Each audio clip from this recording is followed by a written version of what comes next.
Well, there's a lot of policy back and forth, which resulted in a lag of over 7 years, where that cross-acceptance process had ebbs and flows, starts and stops. Local government spent a lot of time and energy on that process, also spent a lot of money on that process. State agencies cooperated at times and at times did not cooperate, and a lot of new information was dumped onto the table during that process, which resulted in, when this administration came in, the end of 2010, there was a plan that as a result did not have a lot of agreement, which was the goal of the process. As such, we extended cross-acceptance by doing a very swift stakeholder process and revisioning of what the state plan should be or could be under the context of the State Planning Act. And as a result, the governor, working with the staff of the State Planning Commission, which is Jerry and I and a couple other folks here in the crowd and out in the hall, worked with stakeholders ranging in interests, including local government stakeholders, county reps and local mayors and such, to develop this draft, which was proposed to the State Planning Commission in the fall. The State Planning Commission adopted it as their final draft, and then that led us to embark on the process to get the final draft, which is just a draft tonight. So we're here listening out, hearing comments and constructive and otherwise about ways we can improve the final draft to make it a better document when it is potentially adopted by the State Planning Commission in the next couple months. And as Jerry mentioned, we are taking comments. If you don't feel comfortable making comments tonight, if you're not a great public speaker, if you don't want to speak tonight, you could also submit comments. And we ask those comments to be as constructive as possible, to be as kind of detailed as possible, so we can take them and really use them in deliberations to get this plan finalized. Let's tell a little story here about planning and zoning, a real hot, sexy topic, right? Every municipality in this state has a master plan. Their police powers under the municipal land use law allow them to regulate the use and intensity of land within their municipalities, as long as it's allowed under the ordinance and the ordinance is consistent with the master plan. Every county has some level of planning that goes on. Counties have responsibilities to deal with roads and drainage primarily, and most of them have some sort of comprehensive development plan. They also are very involved with sewers in this state. They're very involved with open space and farmland preservation and things of that nature. So there's a scale there at that level of government that also does planning. We also have regional entities in this state, like the Pinelands, the Highlands, the Meadowlands, that are kind of in between county but underneath the state, that are authorized by state law to do some of the functions that county and local governments do in terms of regulating land in the context of either the state or authorizing legislation or under the auspices of the municipal land use law. So where does the state come into play here? Well, the state has granted land use authority under the municipal land use law to the municipalities. So what business does the state have in a state plan? What utility is a state plan? Well, the state has a lot of responsibility in this thing too.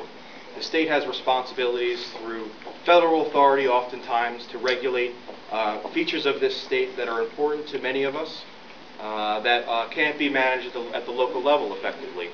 Water, air, things like that, transportation, energy, things that are really not appropriate to be regulated at the local municipal scale.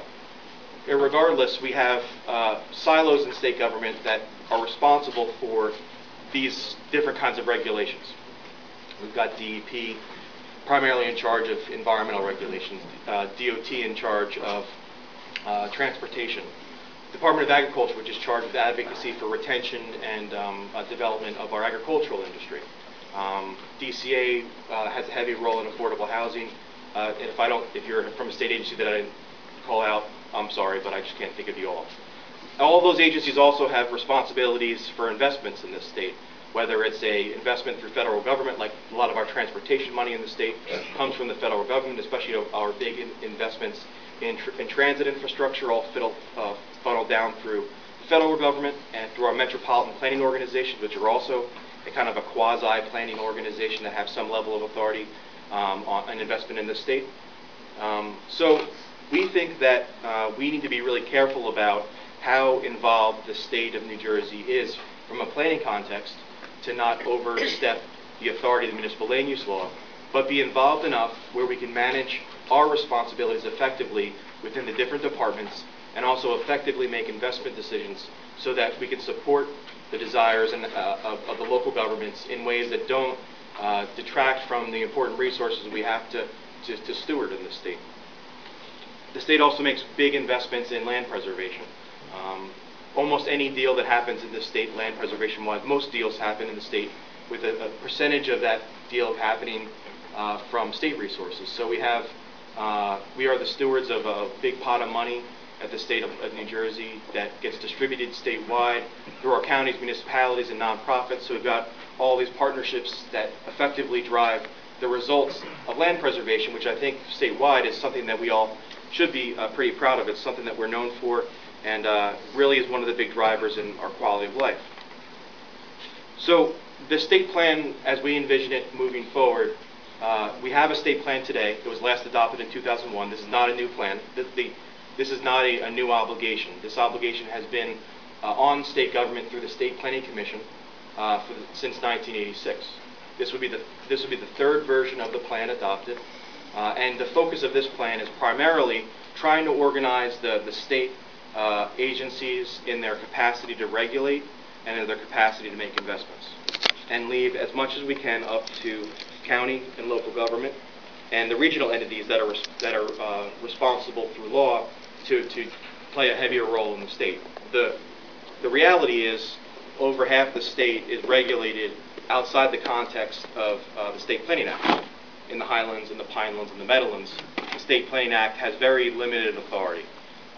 But we do have an ability to help the growth areas of those places have a better partner with local government, a better partner in state government to actually offer some flexibility in places that we had decided collectively through the democracy in those regions of good places to grow. That could be a role for us to really help out. We could also help out in making smart investments in the place they want to see grow and preserve. So those are roles that we can also play through the State Planning Act in those areas where we don't have authority. It's not always about authority. Counties don't have a lot of authority, but many counties in the state are very effective at bringing municipalities together for good quality conversations about what's best for the region from a corridor perspective or from a watershed perspective, and trying to get everyone to understand what the common goals are, what the common issues are, what's commonly at stake, and try to get some leverage with a higher level of government to get the investments that they need to get what they want locally. So this collectivism at the county level isn't driven by statutory authority per se. It's driven mostly by a spirit of having something in common and knowing that working together they may be able to get more of what they want. How many people in the room have been involved in the state planning process, like cross-acceptance, plan endorsement in the past? All right. So we all know that we've kind of had some of these conversations before. This is not a new one. So we have many people that have been involved in the development of potentially the previous state plans. The state plan policy map was one that was always kind of got some pitchforks out through the state and got everyone at the local government a tizzy in relation to the state plan. What this plan calls for is a phase out of the state plan policy map and meeting the obligations of the State Planning Act to identify areas in the place best suitable for growth, limited growth and preservation through a criteria-based system. We also are arguing that we should phase out the system known as plan endorsement. The goals of plan endorsement, I personally think were pretty good. Try your best to get harmony between local regulation, local zoning, planning, and state regulations, and try to harmonize that so we're all on the same page. Well, what actually happened is that as a result of the state in past administrations putting a lot of obligations on that process, we've only had 17 municipalities of the 565 now that Princeton has merged, actually go through that process. So we don't think that program, regardless of what the intent was up front, ever got to the appropriate scale where it actually drove the results expected under the State Planning Act for coordination. We don't think that also dealing with that kind of coordination town by town is probably ever is really an effective strategy to really get to the scale of driving these big regional impacts that we think that the State Planning Act can have. So this plan argues that we're going to phase out the plan endorsement process. Plan endorsement process is not required by the State Planning Act, and we think we can get coordination with local governments in many ways outside the scope of a heavy-handed plan endorsement system. The high level of disagreement is reported on our website at the State Planning Commission. Those reports are known as the Statements of Agreements and Disagreements and the Statewide Issues Report. That report was done in the past administration and documented the high level of disagreement between local government, county government, and state government, where they identified roughly 1,000 mapping issues and over 500 policy issues, where we inherited this high level of disagreement. Some of that disagreement was kind of not relevant anymore. Some of that disagreement was resolved through the redraft of the plan that we've done at the end stages of cross-acceptance. But we do know that there's a high level of disagreement that still remains between local government, county government, and state government. And we have a plan, we think, that has a framework to start really drilling down and solving that friction as best we can. Knowing that we're all adults, so we know that there's always going to be friction between different levels of government. You know, this is the nature of the beast. We're never going to all be skipping down the fields and be happy. There's always some sort of, local government has friction with state government has friction with local government. That's never going to be resolved to a 0 point. But we can make our situation much better here so we can fight the real fight, and that's trying to deliver a high quality of life for our residents in this state and not fighting each other over ratables or fighting each other over regulations. The State Planning Commission was reorganized under the Department of State and removed from underneath the Department of Community Affairs, where we were tied naturally through the budget and through just the goals of the Department of Community Affairs at the time, with a pretty heavy-handed agenda for affordable housing. And no one's arguing this plan does actually have a value in it related to housing in the state. So no one's arguing that housing is an important part of the conversation for planning statewide. We were kind of tied into the kind of a heavy conversation in the detail there, which didn't really lead to productive results between negotiations between, say, the Department of Community Affairs and DEP. We were kind of stuck in the middle, and no administration really resolved the issue for us, which led to probably part of the story of why we were in purgatory for seven years through cross-acceptance. We may not all agree with each other in the room tonight. We're probably going to hear a lot of disagreement when we open things up at 7 o'clock. That's natural, that's healthy. But maybe we can all agree that the state of New Jersey is really a complex organization that needs a high-level strategy to be successful. So when parts of a complex organization aren't working together, the opportunity for success of any organization, whether private or public, is minimized. So with the resource constraints that we face in the state, whether they're environmental constraints or fiscal constraints, we think that this complex organization known as the State of New Jersey would benefit greatly from a rethink of our organizational strategy that could be contained in the state plan. We at staff and many people that we answer to believe that the State Planning Act could be interpreted to direct most of our attention to the state agencies that operate under the authority of the governor. We think that by working with partners to encourage job growth and economic investment by capitalizing on our strengths and assets, we are going to be dealing with the issues that some of the most important issues we face today, without forgetting about that some of these industries are here and will stay here because of the high quality of life that the environmental resources that we have and want to keep in this state are in place. So it's really about a balance between growth and preservation. And planning can help. It won't fix the disagreement we have, but planning can help drive results to help us capitalize on our existing talented, well-educated workforce, our extensive physical infrastructure, which other states would love to have. We know we've got to spend billions over time to upgrade and reinforce that investment that's been made by the previous generations. But we know that our physical infrastructure, our roads, our bridges, our tunnels, our sewer infrastructure, our water infrastructure is very important to our growth potential in the future, to our viability moving forward. And we need to be really smart about how we make those investments to make sure that we have a high return on investment that drives the kind of growth that we're looking for. We have a geography that's unlike no other. I'm a fourth-generation state resident. I'm raising the fifth-generation state residents in my household right now. I stay here. I know many of you may stay here too because we've got some of the most diverse assets in terms of our coasts, our highlands, our pinelands, our farms, our parks, our urban assets like museums and our ballparks and things like that. So we've got these amazing set of diverse assets amongst our landscape that most of us care about and want to see protected. We also have prosperous industry clusters that we think that if we pay a little bit more attention to their needs and wants, we can have organic growth of those existing clusters that will spur innovation in other sectors and growth of job production in the state throughout our regions. We also know that without strong leadership, none of this is really possible. We've proven that through the past renditions of the State Planning Act, the state plan. And you may or may not like Governor Christie or our Lieutenant Governor. That's not the point. The point is that that these folks get the fact that a level of statewide planning is required to organize state government to be a better partner with local government. So their strong leadership focused this way, we think can be a real strength in the opportunity for us to get this right when other plans haven't quite got it right. The plan starts really with a high-level vision and mission. It's not supposed to get into your backyard or talk about what should happen on your particular parcel.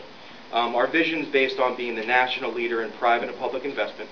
So we're not just talking about spending tax dollars. We're talking about private and public investment, which supports sustainable communities that attract and provide strong economic opportunities. So the state of New Jersey, in the context of the state plan, takes more of a support role with our local communities, because we want to help attract and provide strong economic opportunities, preserve our state's natural resources, and create healthier communities to work, reside, and recreate. So our mission to get to that vision is to focus our policies and investments. So our focus under this plan is to focus the state of New Jersey's policies and investments on vibrant regions by fostering targeted job growth, supporting effective regional planning, and preserving our resources. We heard through the last year about not about what the plan should be, but a lot about what the plan shouldn't be. We are leaving the days of having a very detailed, some would argue heavy-handed state plan with a lot of detail about what should happen in people's backyards. So we think the plan shouldn't be. We don't think is a top-down approach to force compliance with the statewide land use plan. Those planners in the room understand that this is not a land use plan, as it has been in the past.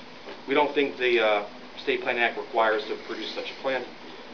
It shouldn't be an additional layer of bureaucracy. We're looking to strip down some of the layers of bureaucracy through the state plan map process and the plan endorsement process to get really to our mission. It's certainly never has been in the past 25, 30 years, a substitute for sound local and regional comprehensive plans, nor will it take away local and planning and zoning authority. It's not a silver bullet here.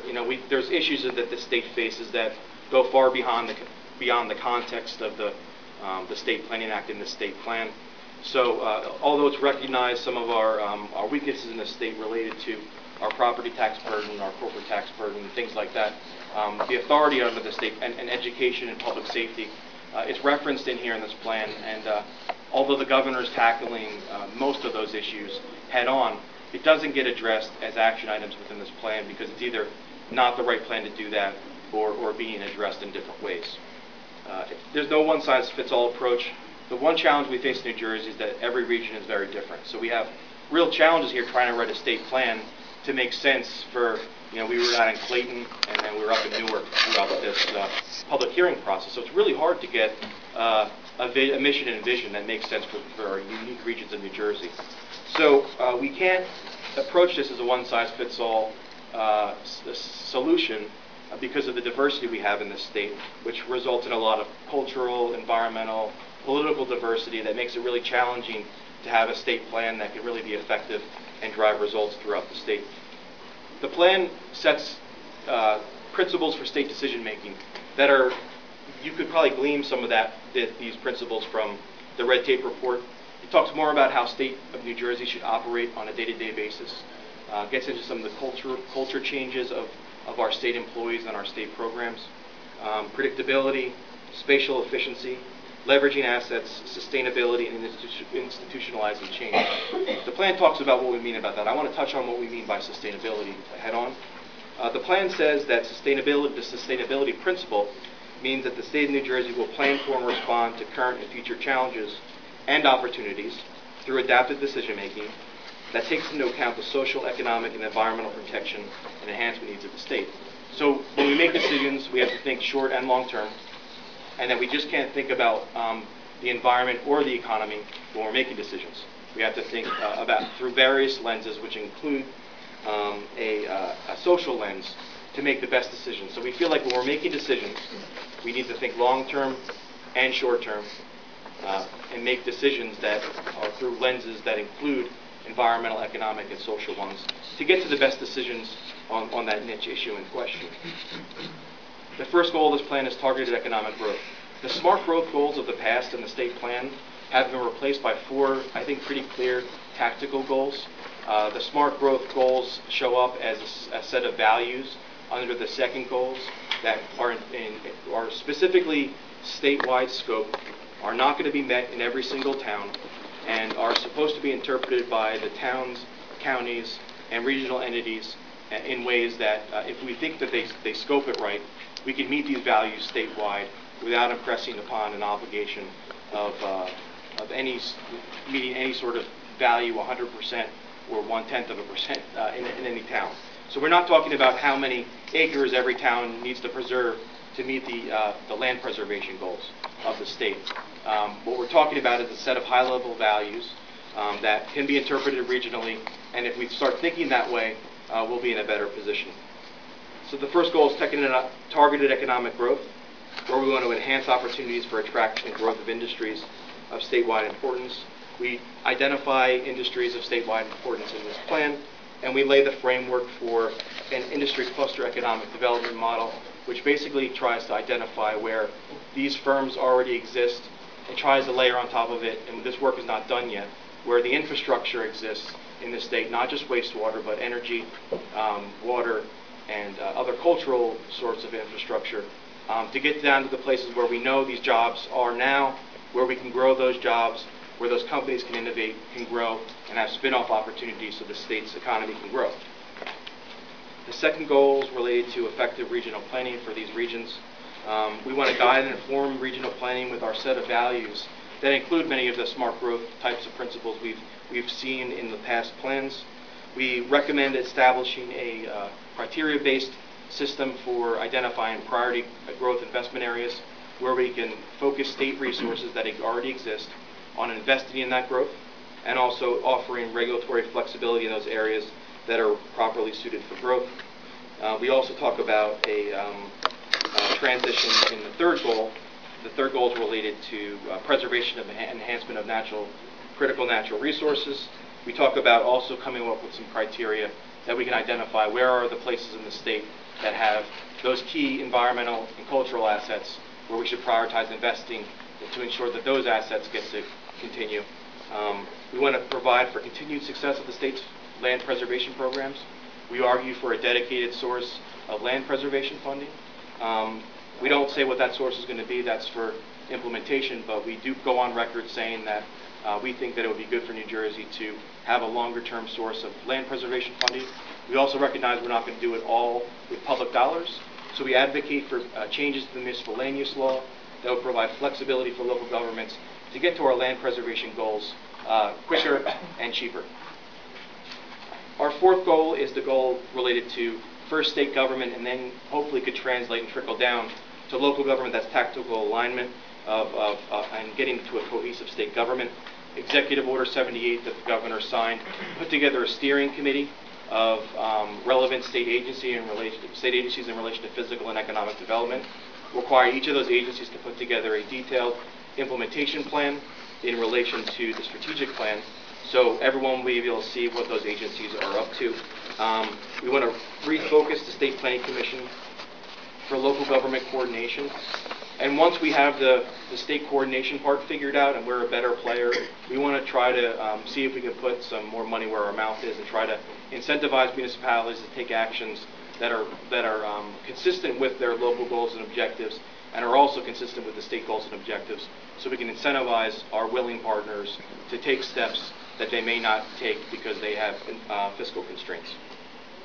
We want to try to pool together as much discretionary resources that are available right now to make sure that the money that we have at this time that's being generated from tax revenue is being used as effectively as possible, and also not being used to go against the values we put forth under the second goal of the plan. I'm going to stop talking because I've talked too long, and I thank you for your patience. So we're going to get into the questions part. Yes, sir. I got a couple of questions. Okay, just before you start, it may be tough to get the mic in the middle there, so if you could stand up and just speak so everybody can hear. I take the mic. Sure. Yeah.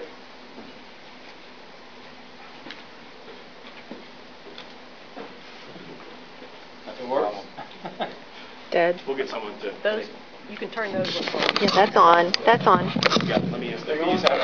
Yeah, just use it. Yeah, you can. Doing good. I want to know why did you get rid of the old plan? Are you going to do spot development? Are you going to use the funds as a slush fund once you get all the money? Where's the teeth? And what did you do with the map? What happened to the map? I want to know where I'm going to put all my money in. I don't get the money. And lastly, if anybody thinks that, I'm from East Orange, New Jersey, and if anybody thinks I need to be social engineered, we could have a little talk in the back if you want. That's it. Thank you. Thank you. All right. Let me know if I got a question. Thank you. So when the plan's put in place, the map stays, and we're going to transition into this new system. So our goal for that transition is middle of 2013. We've got probably over 100 programs and regulations tied to the existing map that if we just kind of push it off the shelf and say go away, we would create organizational chaos for us and for the regulated community, which is not our goal. So we want to be smart about this. We're in transition. So the answer to the map, the plan says it stays in place to be transitioned. The process to get that new system in place involves a lot of democracy. We have a rule proposal that we're going to put on the table up there. We have an advance notice of rules, consistent with the governor's executive order, to have an advance notice before we get any further. So we think that's a common sense approach to developing new important policies for the state, which we appreciate that those are important. Discretionary funds will be identified in the context of the agency implementation plans, which will be available for public viewing. That money is already authorized to be spent. We want to spend it smarter to make sure we get a better bang for the buck for the public. The old plan, we don't think delivered the results the public expected. We listened through the cross-acceptance process, and we were making this change at this stage because we think New Jersey deserves a plan that it can actually be productive. The details of implementation, there's some strategies in there that we think are really important, but many of the actions that we're going to take, because this is a plan that's related to the state of New Jersey mostly, the actions will be identified in the department strategic plans, and you'll see that detail of implementation, so the meat will be there, so you'll be able to see what we're up to. And that's how we're going to implement through our departments. Because we have a staff of 14. We have no budget. We don't preserve land through the state plan. We don't regulate through the state plan. Our feature is organization. And that we think by having our state agencies organized, working together, and implementing it seriously, we'll drive better results than the past plan. Did I get it? Everything? Slush fund. Slush fund. Those are discretionary funds identified by the departments that can be pooled together that we believe can effectively, there's very few resources in the state and issues in the state that can be put in a silo like one of our departments. Can we really trust that fat guy? Okay. As I say, we may in this room disagree on the governor, but stay tuned. You're a resident, you're a taxpayer, you have every right to stay tuned and see what happens. But we expect it to be spent wisely, smarter than before. Yeah, I'd like to address something. Everything that you said up here sounds wonderful, but you've got, I've been in this state 67 years. I was born and raised in Camden, New Jersey. I live in Marlton, New Jersey now. And let me tell you something. I don't need your people to tell me how I should think with my own mind. My Lord and Savior gave a mind, my own mind to think about things. I need your decisions. I got a township, I got a mayor, I got a council, that we should go through the work. I don't need the whole state, you guys, telling me how I should live in my town. Whether if I got a farm, if the cattle or something or whatever defecates in the water, you're going to come over and tell me that that's not sustainable, that's against this, and you're going to have an audit in my house to see if I got the correct dishwasher, if I don't have an energy saving, you got to get it. And the solar heat, you got to have them on every roof before you sell your home. This is where you're heading, my man. It's like a dictatorship, and I don't like it. If you're thinking you're transparent, which you're not, because Obama said he was going to have a transparent presidency. I ain't seen nothing transparent. And you're talking about investments? Investment means raising my taxes. That's where you're going to get most of the money. And the private enterprises getting into this, they're the ones that's going to get the kickbacks and make the money. I'm going to have the contractor to do it all. But I'd love to answer a question if you have. Yeah, well, listen, I listened to you for about 15, 20 minutes. I only took 5. This is the period for questions. You can make statements or comments after 7 o'clock, but we really want to answer any questions you may have. Yes, sir. Your next bill. How much land does the state and the municipalities currently own? Over 30% of the state. The state and the municipal. I don't have those numbers readily available. 30%. It's over 30%. 30%. How much more land does the state and the municipalities want to own? Well, That's up to the municipalities. right. Well, how about, okay, it's up to the municipalities. So if we were to defeat the Green Acres resolutions in the townships and the counties, we could push back against the state, correct? All those funds are voter authorized, and voters in the past 30 years have supported them every time. So you have every right. That's one of the democracy there. Thank you. Yeah, Bill.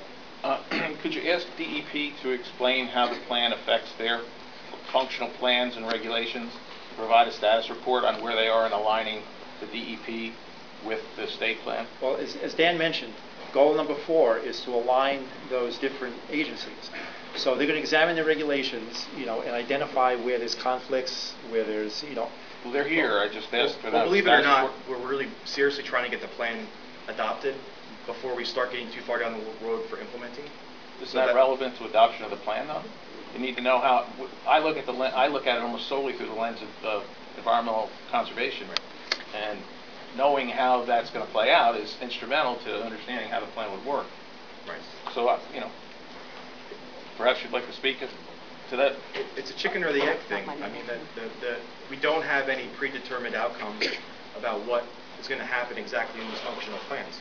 It's a highly nuanced field, as you know, highly detailed field, as you know, and we don't have any predetermined outcomes of what's going to change in the functional plans. That work has not been done. Yes, Mark. Yes, Jerry, same question as last time. Not everyone here has lived in bureaucracy, so would you please explain for all of us what you mean by silos? Silos, simply put, is sort of working in isolation from another entity. And in government, you have different agencies. And when we talk about silos, it's just working within it's a metaphor for working in isolation, so you don't really know what the other agency is doing. And this has happened over the years, where one agency sort of built up their own regulations, their own way of doing things, separate from other agencies. We're trying to break those down and now have the agencies sort of streamline their operations, where they're all working together, not against each other, once they come out of those silos for the period when they overlap.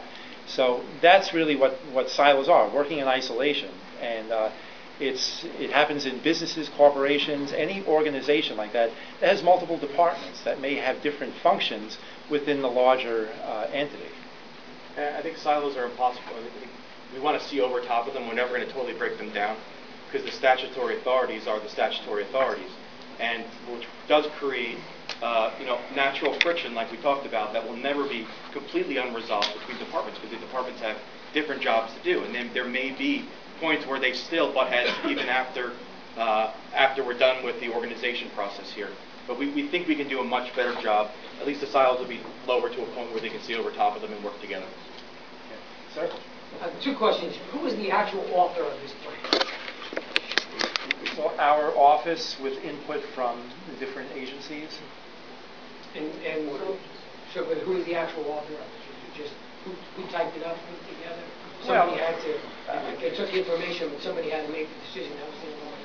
Yeah, like I said, there were a few individuals within the office who worked on it collectively. We would, each work on a section maybe, and pass it around. We'd edit it. So it was really a collective effort between a lot of folks in the office.